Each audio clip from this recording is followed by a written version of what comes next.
Shalom, perkenalkan nama saya Tupa Febrian Turban, Prodi Teologi Semester 5, Grup A, NIM 2202-01022. Baik, dalam kesempatan kali ini saya akan membuat sebuah khotbah yang berjenis khotbah tekstual. Baik, sebelum kita mendengarkan kebenaran dari firman Tuhan, kita bersatu di dalam doa. Kembali kami Tuhan Yesus mengucap syukur kepadamu di pada hari ini. Engkau masih memberikan kami kesehatan, kekuatan. Tuhan Yesus yang baik, banyak aktivitas yang kami lakukan itu bukan karena kekuatan gagah kami, melainkan anugerah yang daripadamu. Tuhan Yesus yang baik, begitu juga kami saat sebentar akan mendengarkan sebagian dari firman-Mu. Engkau selalu berkumandang, berkati pikiran setiap pribadi, lepas pribadi yang ingin mendengarkan firman-Mu itu, dan biarlah firman-Mu menjadi pelita bagi kaki kami dan terang bagi jalan kami. Inilah doa kami ya Tuhan, yang kami pencatkan dalam anak-Mu Tuhan Yesus Kristus. Kami berdoa dan mengucap syukur. Amin. Saudara-saudara yang terkasih di dalam Yesus Kristus, renungan yang menyapa kita pada hari ini terambil dari nats Alkitab Roma 12 ayat 1-2. Begini bunyi firman Tuhan.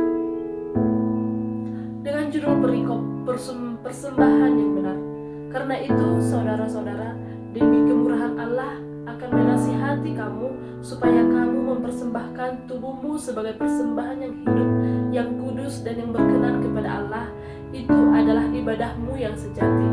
Janganlah kamu menjadi serupa dengan dunia ini, tetapi berubahlah oleh pembaharuan budimu, sehingga kamu dapat membedakan manakah kehendak Allah, apa yang baik, yang berkenan kepada Allah dan yang sempurna. Demikian firman Tuhan. Saudara-saudari yang terkasih di dalam nama Yesus Kristus, saya mengambil tema khotbah pada hari ini ialah hidup sebagai persembahan yang hidup. Hidup sebagai persembahan yang hidup. Hidup kita seringkali dipenuhi dengan banyak tuntutan dan tekanan. Dalam Roma 12 ayat 1-2, kata karena itu ialah menunjukkan bahwa apa yang akan disampaikan Paulus adalah respon terhadap kasih karunia Allah yang telah ia jelaskan sebelumnya dalam surat ini. Dalam pasal-pasal sebelumnya, Paulus berbicara tentang keselamatan oleh iman, kasih karunia Allah yang tidak terhingga.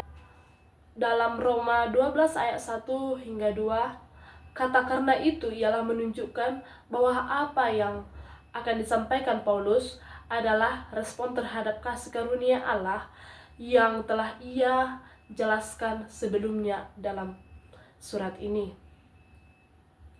Dalam pasal-pasal sebelumnya, Paulus berbicara tentang keselamatan oleh iman, kasih karunia Allah yang tidak terhingga, dan bagaimana kita telah ditebus oleh dosa melalui pengorbanan Kristus. Karena itulah, saudara-saudariku yang terkasih di dalam nama Tuhan Yesus Kristus, kasih karunia inilah kita diminta untuk memberikan respon hidup yang kudus, yang berkenan di hadapan Allah.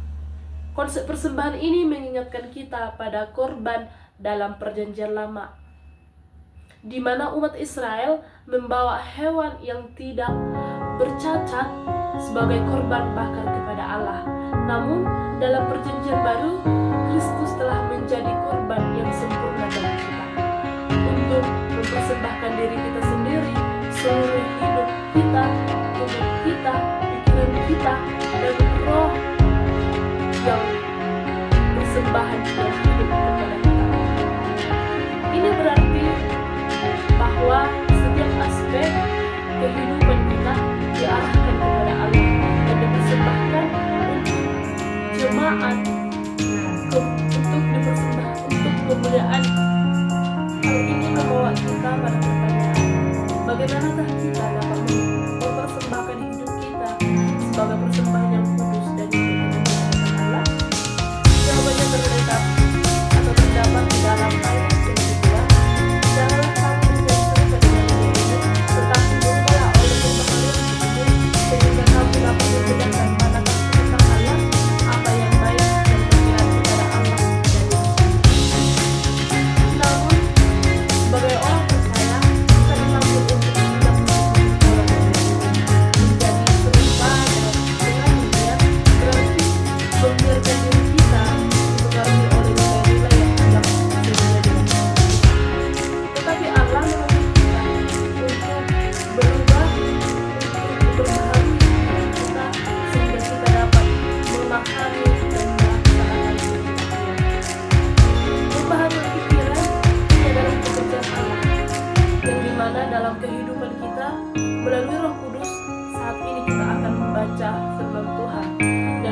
kita renungkan dan menerapkan di dalam kehidupan kita setiap harinya. Kita mulai melihat dunia ini menjadi perspektif Allah, yang dimana pembaharuan ini bukanlah proses instan, tetapi melainkan perjalanan kita terus-terus bertumbuh dalam pengenalan akan Allah dan kemudian Roma 12 untuk kita komitmen dan yang kita atas. Respon terhadap kasih Allah yang besar buat kita hidup dengan kesadaran bahwa setiap aspek kehidupan kita adalah kehidupan.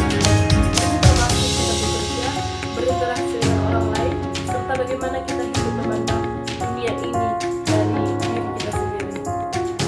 Pembaruan ini tidak hanya membawa dampak pada kehidupan pribadi, tetapi juga pada hubungan kita dengan orang lain, keluarga, dan masyarakat.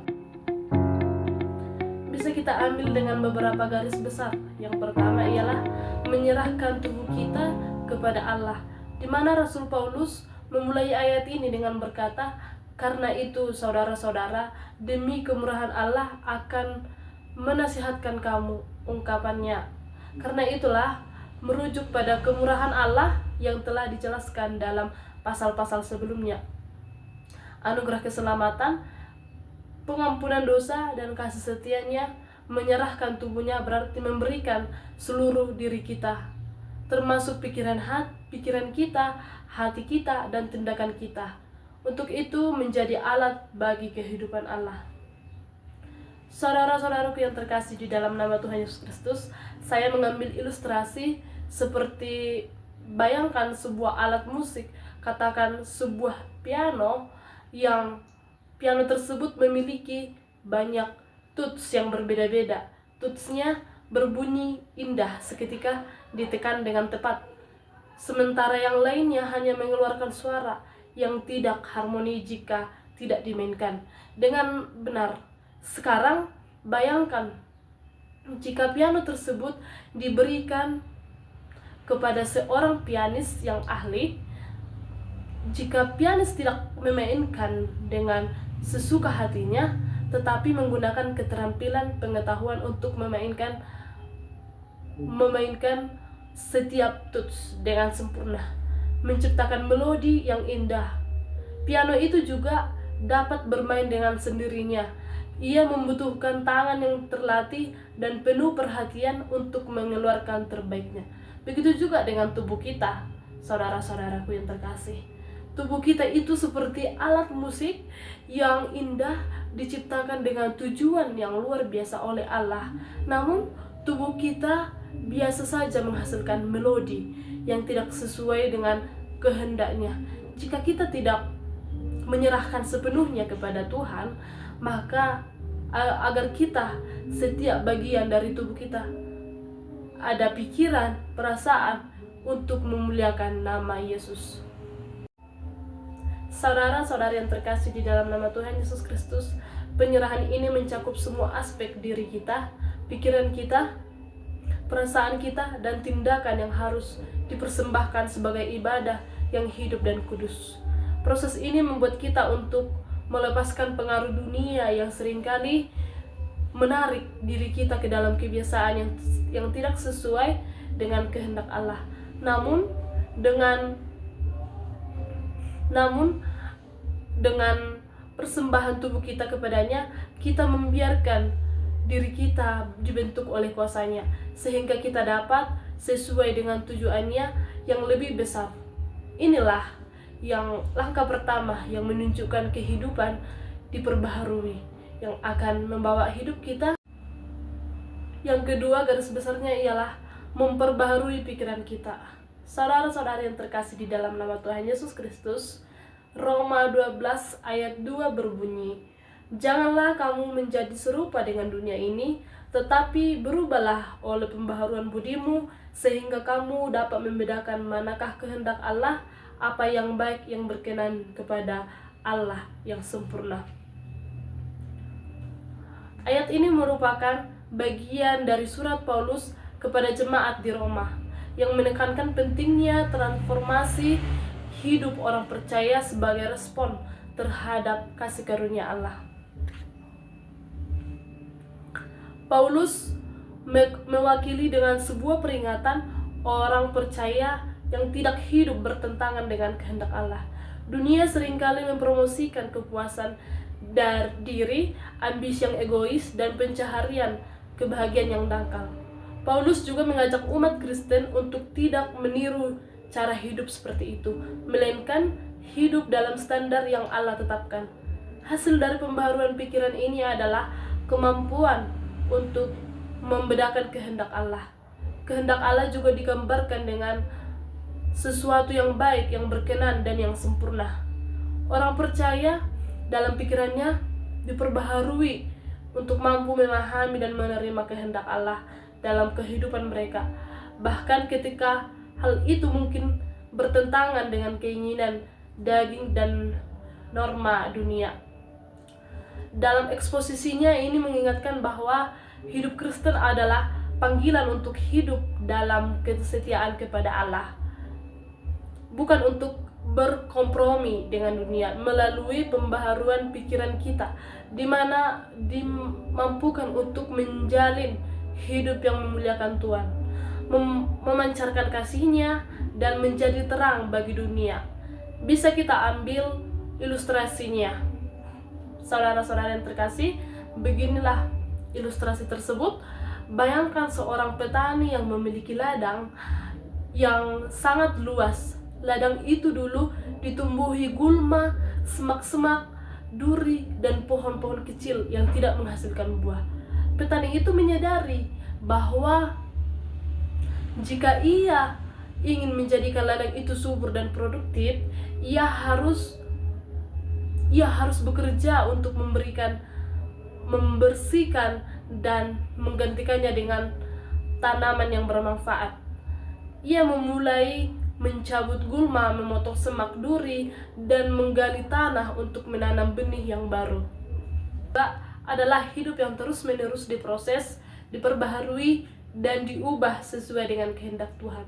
Ini adalah panggilan untuk menjadi saksi hidup bagi dunia, menunjukkan melalui tindakan kita bahwa kita ini adalah orang-orang yang hidup dalam pengabdian kepada Allah, bukan hanya dengan perkataan, tetapi dengan cara hidup yang sesuai dengan firman-Nya. Karena itu, saudara-saudaraku yang terkasih di dalam nama Tuhan Yesus Kristus, biarlah ibadah sejati ini adalah hidup yang memuliakan Allah dalam segala hal. Ini bukanlah tentang ritual atau formalitas semata-mata, tetapi tentang bagaimana kita hidup dalam setiap aspek kehidupan, menunjukkan kasih dan ketaatan kita kepada Allah. Seperti seorang seniman yang mendedikasikan seluruh dirinya untuk Tuhan, menjadikan setiap tindakan kita menjadi persembahan hidup yang berkenan di hadapan Allah. Saudara-saudari yang terkasih di dalam nama Tuhan Yesus Kristus, yang menjadi kesimpulan atau penutup pada renungan firman Tuhan yang saya sampaikan ialah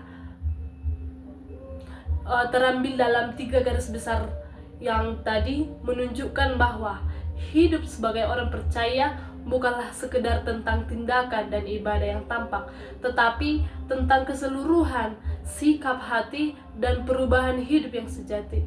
Menyerahkan tubuh kita kepada Allah mengajak kita untuk menyadari bahwa seluruh hidup kita, baik tubuh, pikiran, maupun tindakan, itu adalah milik Allah. Persembahan tubuh yang hidup berarti hidup yang dipersembahkan dengan penuh pengabdian, tidak hanya di waktu-waktu tertentu, tetapi setiap saat dalam setiap aspek kehidupan kita ini. Ini mengajarkan kita untuk tidak hidup sesuai dengan keinginan dunia, tetapi untuk hidup dalam penyerahan penuh kepada Allah. Mengikuti kehendak-Nya dalam segala hal. Selanjutnya, memperbarui pikiran ialah memperbarui budi, yang dimana langkah awalnya adalah dalam mengalami transformasi hidup yang sejati. Pikiran yang diperbaharui memungkinkan kita tidak terikat pada pola dunia yang menyesatkan, tetapi untuk hidup dalam pemahaman yang lebih dalam tentang kehendak Allah yang sempurna. Ini adalah pembaharuan yang berkelanjutan yang terjadi setiap hari melalui persekutuan dengan Allah di dalam firman, doa, dan hidup yang dengan komunitas iman. Pikiran yang diperbaharui akan membawa dampak bagi tindakan kita, sehingga hidup kita mencerminkan kehendak Allah yang baik, berkenan, dan sempurna. Yang terakhir ialah ibadah sejati menjadi puncak dan respon pada kita sendiri. Tetapi ibadah sejati bukanlah sekedar kegiatan ritual yang dilakukan di gereja, tetapi merupakan gaya hidup yang mencerminkan penyerahan kepada Allah yang dalam kehidupan ini terus diperbaharui, terus dirancang, di mana setiap tindakan baik besar maupun kecil menjadi ibadah, menjadi bentuk ibadah yang berkenan di hadapan Tuhan kepada dunia melalui yang dipenuhi dengan melengkapi dan mengarahkan semua tujuan utama. Hidup yang sepenuhnya dipersembahkan kepada Allah, sebagaimana persembahan hidup yang tidak hanya mencakup tindakan-tindakan eksternal, tetapi juga membawa perubahan ruh batin yang sejati, menyerahkan tubuh, memperbaharui pikiran, dan hidup dalam ibadah sejati yang bentuk hidup mengalir dari kasih karunia Allah yang telah menyelamatkan kita. Itulah menjadi renungan kita pada hari ini. Tuhan Yesus memberkati. Kita kembali bersatu dalam doa. Kembali kami Tuhan Yesus mengucap syukur kepadamu buat kasih cinta Tuhan yang kami rasakan hingga pada hari ini Tuhan. Tuhan Yesus yang baik, kami sudah mendengarkan sebagian dari firman-Mu. Berkatilah firman-Mu itu menjadi pelita bagi kaki kami, terang bagi jalan kami Tuhan. Biarlah firman-Mu ini menjadi pondasi kami dalam kehidupan kami sehari-hari. Apapun aktivitas kami selanjutnya, Engkau yang selalu mengurapi segala hati dan pikiran kami. Berikan kami kesehatan, kekuatan. Tuhan Yesus yang baik, begitu juga banyak dosa yang kami perbuat, mohon pengampunan daripada-Mu supaya tidak terhalang akan semua berkat anugerah yang Kau berikan kepada kami anak-anak-Mu ini. Inilah doa kami yang kami panjatkan dalam anak-Mu Tuhan Yesus Kristus. Kami berdoa dan mengucap syukur. Amin.